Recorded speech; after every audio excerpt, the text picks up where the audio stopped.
جب ماہ صیام رمضان المبارک جلوہ گر ہوتا ہے، جنت کے 8 دروازے کھول دیے جاتے ہیں، جہنم کے دروازے بند کر دیے جاتے ہیں اور شیاطین جکڑ دیے جاتے ہیں۔ اللہ جل شانہ اس موسم رحمت میں خاص عنایات اپنے بندوں پہ فرماتا ہے۔ ایک نفل ادا کرنے سے فرض ادا کرنے کا ثواب ملتا ہے اور ایک فرض ادا کرنے سے 70 فرائض ادا کرنے کا ثواب ملتا ہے۔ اسی طرح راہ خدا میں 1 روپیہ دو گے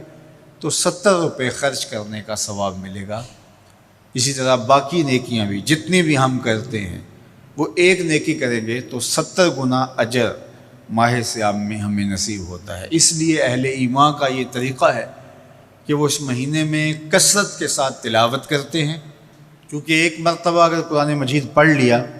تو 70 مرتبہ قرآن مجید پڑھنے کا ثواب نصیب ہوا۔ ماہ صیام میں چونکہ شیطان بندھا ہوا ہوتا ہے، تو ہم اپنے آپ کو نیکی کی طرف اگر لانا چاہیں تو اتنی رکاوٹیں نہیں ہوتی جتنی عام دنوں میں ہوتی ہیں، لیکن اس کے باوجود بہت سارے لوگ ہیں جو رات کو بڑا پکا ارادہ کر کے سوتے ہیں کہ میں صبح وقت پہ اٹھوں گا اور نوافل بھی پڑھوں گا اور نماز بھی ادا کروں گا، لیکن جب صبح ہوتی ہے تو انہیں یا تو جاگ نہیں آتی یا نیند سے بیدار ہو جاتے ہیں، بستر سے اٹھا نہیں جاتا۔ جب کہ وہی شخص انہوں نے صبح سبزی منڈی جانا ہو تو چھلانگ لگا کے اٹھتے ہیں اور سبزی منڈی پہنچتے بھی ہیں۔ سستی، طبیعت کا کسل نہیں ہوتا۔ عمومی طور پہ ہم اپنے آپ کو بیمار تصور کر لیتے ہیں اور سستی اور کسل کا نام دے کر کے، بہانہ دے کر کے ہم کہتے ہیں کہ بس کیا کریں، ہم کو ارادہ کرتے ہیں روز لیکن ہم سے اٹھا نہیں جاتا، بس طبیعت اس طرح کی ہے، کسل ہے، سستی ہے۔ یہ بات ذہن میں رکھیے گا کہ ارادہ کرنے کے باوجود بھی صبح جب ہم اٹھ نہیں پاتے یا کوئی بھی نیکی کا کام ہم کرنے کا ارادہ کرتے ہیں تو ارادہ کرنے کے باوجود ارادہ ہی رہ جاتا ہے، ہم کر نہیں پاتے، تو اس کا سبب یہ ہوتا ہے کہ بہت سارے ہم گناہ کر چکے ہیں اور ان گناہوں کی وجہ سے ہم نیکی کی توفیق نہیں پاتے۔ حضرت حسن بصری رضی اللہ تعالی عنہ نے یہی وجہ اس کی بیان فرمائی ہے۔ تو اس کا بہترین طریقہ یہ ہے کہ توبہ کی جائے، اور توبہ بھی سچے دل سے کی جائے، رو رو کے اللہ سے گناہوں کی معافی مانگی جائے، اور سچے دل سے جب توبہ کی جائے تو پھر سارے گناہ نہ صرف مٹا دیے جاتے ہیں بلکہ ان کو بدل کے نیکیوں میں تبدیل کر دیا جاتا ہے۔ تو ماہ صیام کے اندر پختہ عزم کریں اور اس عزم کو عمل کی شکل دینے کے لیے سچی توبہ کریں کہ ہمارا یہ رمضان اس طرح سے گزرے، یہ مہینہ اس طرح سے بسر ہو کہ ہم اس مہینے میں اللہ تعالیٰ کی قربت حاصل کر لیں، ہم گناہوں سے پاک ہو جائیں اور ہم جو ثمرات ہیں، جو فوائد ہیں اس مہینے کے، وہ ہم سمیٹ سکیں۔ تو یہ وہ مہینہ ہے جس کے انتظار میں میرے اور آپ کے آقا و مولا اپنی آنکھیں لگائے ہوتے تھے اور دن گن گن کے وقت گزارتے تھے کہ ماہ صیام آ رہا ہے۔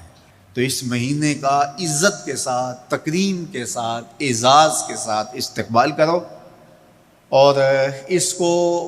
پلکوں پہ بٹھاؤ، اس کو دل پہ بٹھاؤ۔ اس مہینے کی تکریم یہ ہے کہ اس میں ہر برا کام چھوڑ دیا جائے۔ اگر کوئی شخص برا کام نہیں چھوڑتا اور روزے رکھتا ہے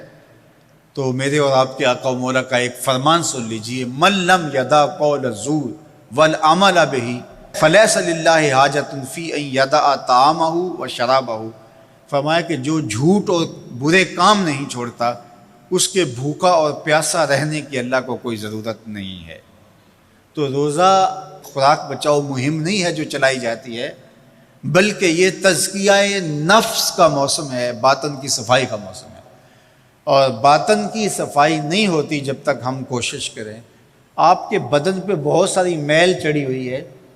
اور جمی ہوئی ہے بدن کے ایک ایک عضو پہ میل،